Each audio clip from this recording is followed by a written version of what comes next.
नमस्कार, आप देख रहे हैं कैपिटल टीवी का खास शो सबसे बड़ा सवाल और मैं हूं परवीन शेख।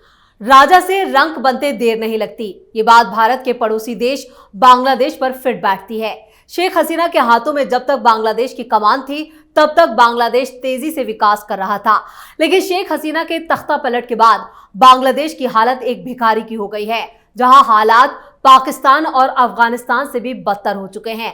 पाई पाई के लिए मोहताज बांग्लादेश ने चीन और रूस से भीख मांगी है। मोहम्मद यूनुस की अंतरिम सरकार ने चीन से गुजारिश की है कि वो बांग्लादेश को दिए कर्ज पर ब्याज दर को घटाकर 1% कर दे और इसके कर्ज की देनदारी की जो अवधि है उसे 30 सालों तक बढ़ा दे। इसे लेकर बांग्लादेश ने चीन को एक खत भेजा है। बांग्लादेश पर चीनी कर्ज की मौजूदा ब्याज दरें 2 से 3% के बीच है और इन्हें आने वाले 20 सालों में बांग्लादेश को चुकाना है, जिससे बांग्लादेश इस वक्त चीन और रूस के दबाव में है। ऐसे में सबसे बड़ा सवाल यह है कि चीन के कर्ज तले दबे बांग्लादेश के हालात भारत के लिए कितनी बड़ी चुनौती। क्या भारत बांग्लादेश को लेकर वेट एंड वॉच की पॉलिसी अपना रहा है? इसी पर चर्चा के लिए स्टूडियो में मौजूद हैं कैपिटल टीवी के editor in chief doctor Manish Kumar. Doctor साहब, बहुत बहुत स्वागत है आपका। धन्यवाद। बांग्लादेश के हालात जो लगातार भारत में एनालाइज जो किया जा रहा था, आपकी तरफ से भी कई बार बताया गया कि ये हालात पाकिस्तान से भी बदतर होंगे, वो दिखने लगा। देखिए, पाकिस्तान तो फिर भी बच जाएगा, ये कहा जाएंगे। मैं बार बार कहता हूं, विकास हमेशा एक सतत पेस में होना चाहिए। अचानक से ये खटाखट कुछ होता है ना, तो सब गड़बड़ हो जाता है। पाकिस्तान को देखिए, वो भी कटोरा लेकर के घूम रहा है। आईएमएफ के पास $7 बिलियन चाहिए बेल आउट पैकेज। जब से आज़ाद हुआ है तब से ये 24वां बार है जब वो भीख मांग रहा है। और आईएमएफ कह रहा है कि ऐसा है बच्चों, तुम पहले ये जो सब्सिडी दे रहे हो ना किसानों को 35%, सब खत्म करो। ये जो फ्री बिजली तुमने दे रखा है, ये फ्री बिजली का आइडिया कहां से आया है केजरीवाल को? पाकिस्तान से। ये पाकिस्तान की नकल उतार रहे हैं लोग हिंदुस्तान के अंदर में। तो बोला कि भाई फ्री बिजली भी नहीं चाहिए, और जो पेट्रोल में सब्सिडी दे रहे हो वो भी मत करो, पैसे चाहिए तो। और दिसंबर तक $90 बिलियन का कर्ज जो है ऑलरेडी सिर पे मंडरा रहा है। ये देश चलने वाला नहीं है, फिर टूटेगा पाकिस्तान। वहां फिर से जो है बलूचिस्तान और सब लोग अलग थलग हो जाएंगे। क्या करेंगे, क्या करेंगे फिर? दिवालिया घोषित कर देते। कैसे? तो दिवालिया घोषित कर दे, कंपनी डिसॉल्व, तो पाकिस्तान डिसॉल्व। वैसे भी कोई देश नहीं था ये तो कुछ चंद फिरका परस्त लोगों के दिमाग में का आइडिया आ गया, उल जुलूल के धर्म के आधार पे देश बन सकता है। नहीं बन सकता, धर्म के आधार पे देश नहीं बनता। नहीं तो पूरा वेस्ट एशिया, पूरा इस्लामिक कंट्री, सब लोग जो है एक ही देश होते, आपस में लड़ते भी नहीं। वे सारे मुस्लिम हैं और फिर भी आपस में एक दूसरे से लड़ते हैं। क्यों? क्योंकि रिलीजन से देश नहीं बनता। यही मूर्खता हिंदुस्तान के मौलवी मौलानाओं ने कर दिया। तो खैर, बुद्धि वैसे भी कम होती है इन लोगों की। अब पाकिस्तान बांग्लादेश आते हैं। बांग्लादेश में इंपॉर्टेंट नहीं है कि चाइना को वो क्या खत लिख रहे हैं। सवाल यहां पे ये उठ रहा है कि चाइना को खत लिख रहे हैं। क्या हुआ भाई, क्या हो गया? आप तो क्लिंटन के चमचे थे, प्रोफेसर यूनुस। ये तो अमेरिकन स्टूज, अमेरिकन कठपुतली को बिठाया था। ये डोनाल्ड की लू ने वहां तो ये पूरा प्रपंच ही रचा गया था कि वहां से चाइना, पाकिस्तान सबको, वो अमेरिका वहां पे बेस बनाना चाह रहा था। क्या हो गया इन सारी चीजों के बीच? इसको समझना जरूरी है। जी बिल्कुल। अब होता क्या है कि जब आप जंगल में एक बार आग लगा देते हो ना, तो आग आप लगाते हो तीली से, और ये सोच लोगे कि इस आग को हम कंट्रोल कर लेंगे, बड़ा मुश्किल है। हवा तेज आई तो वहां आग पहुंच जाता है जहां आप इमेजिन नहीं कर सकते। तो इस तरह के बदलाव में हमेशा यह खतरा बना हुआ होता है कि चीजें आपके हाथ से निकल जाती हैं। नाच रहे थे ये बकरी चोर और मुर्गी चोर और अंडर गारमेंट से लेकर के जो घुमा रहे थे तो रवीश कुमार नाच रहा था कि ये आजादी का एक्सप्रेशन है, डेमोक्रेसी आ गई है, तानाशाह भाग गई, यही सुन रहे थे ना। अब देखिए डेमोक्रेट जो आया, ये कठपुतली यूनुस, उसने सबसे पहला काम क्या किया? विकास को लेकर के नहीं, आर्थिक विषय को लेकर के नहीं, एक्सपोर्ट इंपोर्ट को लेकर के नहीं, गवर्नेंस को लेकर के नहीं, जितने आतंकवादी जेल के अंदर थे सबको बाहर कर दिया। क्यों? ये जमात वालों का प्रेशर। अभी वहां फरमान निकल रहा है कि 5 टाइम जो नमाज पढ़ी जाती है उस दौरान मंदिर में पूजा वूजा नहीं होगा, नहीं होगा। अब है क्या कि इस तरह के आदेश निकाल सकते हो, कोई इशू नहीं है इसमें। बट नई नई सरकार बनी है, आप बकायदा प्रेस कॉन्फ्रेंस करके ये घोषणा कर रहे हो, इसका मतलब क्या है? इसका मतलब यह है कि आप अंडर प्रेशर हो, उस तरह के एलिमेंट्स के हाथ हो जिसका डेमोक्रेसी से कोई लेना देना नहीं है।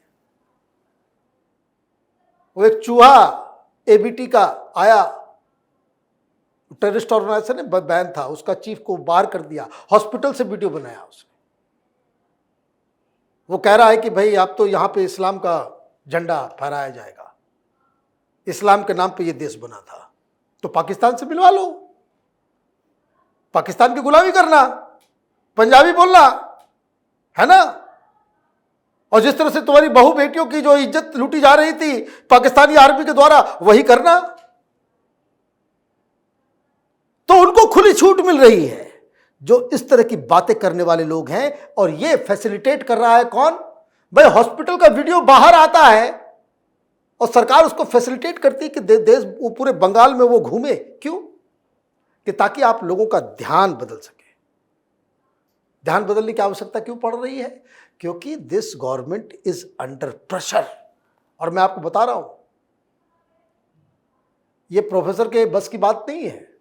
1 महीने 1.5 महीने में मालूम चलेगा। वो मैं अभी भी आपको फिर बता रहा हूं कि पेरिस में ये रहता था प्रोफेसर यूनुस, वो घर अभी छोड़ा नहीं है, उस घर में अभी भी वहां पे लोग रह रहे हैं। किसी दिन मूड करेगा वो भी फ्लाइट पकड़ के चला जाएगा, बोलेगा हमें नहीं चाहिए, हमें नहीं चाहिए। क्यों? अब अमेरिका का दबाव वो झेल नहीं पा रहा। वहां जमात के लोग जो हैं, वहां पे जो टेररिस्ट एलिमेंट सब है, ये सब के सब अलकायदा और आईएसआई के पेरोल पे काम कर रहे हैं। तो पाकिस्तान थ्रू फंडामेंटलिस्ट वो समाज और सरकार के ऊपर प्रेशर एक्सर्ट कर रहा है, और दूसरी तरफ अमेरिका वो कह रहा होगा कि भाई तुमको तो बना दिए, अब हमें हमारा काम करने दो, अब हमें बेच दो, हमें ये काम करो, इसके लिए फैसिलिटेट करो, तब तो बातचीत करें आगे, तब तो आगे बातचीत करें। और सबसे बड़ी चीज कि वहां बीएनपी मौजूद है, जो पॉलिटिकल पार्टी है वो चाइना के द्वारा समर्थित है, चाइना के द्वारा समर्थित है। तो अब वो चाइना, पाकिस्तान और अमेरिका, हिंदुस्तान चुप है, कह रहा है कि भाई खेल लो, खेल लो। कितना खेल हो रहा था पाकिस्तान के अंदर में। प्रधानमंत्री मोदी ने कहा कि चलो भाई ऐश कीजिए आप लोग, हमें कोई लेना देना नहीं पाकिस्तान में क्या हो रहा है। कहां चला गया पाकिस्तान? यही हाल बंगाल का भी होगा, बांग्लादेश का। बांग्लादेश का ये क्यों होगा? क्योंकि अब आप आग तो लगा दिए, क्रांति आई है, खटाखट क्रांति, अब वो कंट्रोल के बाहर चला गया। अभी तक आर्मी चुप है, पता नहीं क्या होगा। नहीं, वो अचानक से मालूम चला पेंटागन के साथ मिलकर के आर्मी ने कुछ और कर दिया। लेकिन डॉक्टर साहब, इस दौरान जिस तरह से अजीत डोभाल साहब और पुतिन की जो मुलाकात हुई है, उसको लेकर भी काफी चर्चाएं हो रही हैं, इसका कोई इम्पैक्ट? देखिए, मैं बता रहा हूं, बांग्लादेश से हिंदुस्तान को बस एक ही प्रॉब्लम है अभी, और वो जेन्युइन प्रॉब्लम है। We must secure our borders. एक पर भी जो है, वो एक परिंदा भी जो है पर न मार सके, इस साइड आ सके, ये सेफगार्ड करना जरूरी है। And let them go to hell, let them go to hell, क्योंकि इन लोगों ने वो काम किया है। अपने पैर पे कुल्हाड़ी मारी है। अभी जब तक शेख हसीना थी, पाकिस्तान के चैनलों पे डिबेट में सुनता था तो वो कहते थे कि भाई देखो, ये हमारे साथ ही थे, और इतने सालों में वो लोग कहां से कहां निकल गए। उनकी इकॉनमी देखिए, वो पूरा कई सारे मुल्क बांग्लादेश से ईर्ष्या करते थे। और ये कांग्रेसी दलाल पत्रकारों का जो जत्था था, वो क्या कहता था, वीडियो बनाता था। वो कौन है, वो जर्मनी वाला राठी वाटी कोई है, ध्रुव राठी। हाँ, ध्रुव राठी। वो क्या वीडियो बनाता था कि देखिए आप बांग्लादेश से भी पीछे हैं, बांग्लादेश से भी पीछे। वो वीडियो है उसका कि बांग्लादेश देखिए कितना तेजी से बढ़ रहा है। तेजी से तो बढ़ रहा था, लेकिन वहां केजरीवाल, राहुल गांधी जैसे लोगों का वो खटाखट वाली राजनीति, लोगों ने उसको एक्सेप्ट कर लिया, गड्ढे में गिर गए। बांग्लादेश और पाकिस्तान से और श्रीलंका से हिंदुस्तान की जनता को सबक सीखने की आवश्यकता है। भसड़ मचाओगे, ये देश बर्बाद हो जाएगा। भसड़ मचाया इन लोगों ने, पाकिस्तान बर्बाद हो गया, बांग्लादेश बर्बाद हो गया, श्रीलंका बर्बाद हो गया। ये स्थिति हिंदुस्तान में ना आए, यही सीखने भर की जरूरत है। Otherwise they are going to hell, let them go to hell. इस समाज का कुछ नहीं किया जा सकता है जहां लोग धर्मांध होकर के इकोनॉमी को, डेमोक्रेसी को, पढ़ाई लिखाई को, विकास को, महिलाओं को, गरीबों को वो सूली पर चढ़ाने में लग जाते हैं, और वो परचम फैलाने के चक्कर में, तो ये समाज सब ऐसे ही खत्म होगा।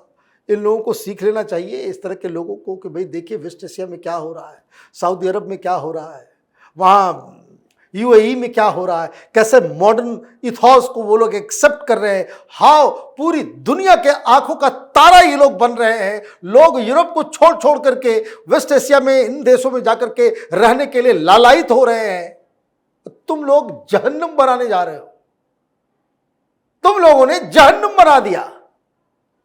देखिए अभी तो हम लोग कश्मीर से आए, ऊपर अभी भी वही हालात है।